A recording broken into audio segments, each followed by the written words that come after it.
ඔයා හිතනවා ඇති මේක තවත් සාමාන්‍ය 250ක බයික් එකක් කියලා. හැබැයි මේ මෘගයා ඔයාව අමාරුවේ දාන්නත් පුරවන. Yamaha WRX 250.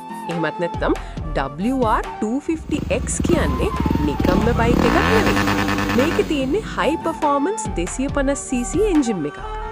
අශ්ව බල 30කට වඩා වැඩි පවර් එකක් මේ පුංචි එන්ජිමෙන් දෙනවා. හැබැයි මතක තියාගන්න මේකේ තියෙන්නේ ගොඩක් සැර පවර් බෑන්ඩ් එකක්.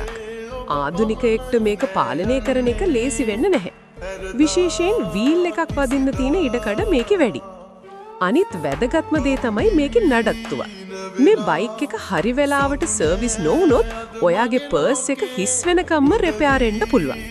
හැබැයි හරියට බැලුවොත් මේක ලෝකේ තියෙන විශ්වාසවන්තම ඩුවල් ස්පෝර්ට් බයික් එකක්. ඉතින් ඔයා මේ වගේ බයික් එකකට යන්න හිතනවන ඉස්සෙල්ලාම ඔයාගේ ස්කිල් එක හදාගන්න. මොකද මේක පාරට වඩා ඕෆ් රෝඩ් වලද හදපු සපෙක්. මේ ගැන දැනගන්න ඕන යාළුවන්ට වීඩියෝ එක ෂෙයා කරන්න. මේ වගේ තවත් සුපිරි බයික්ස් ගැන දැනගන්න අපිව ෆොලෝ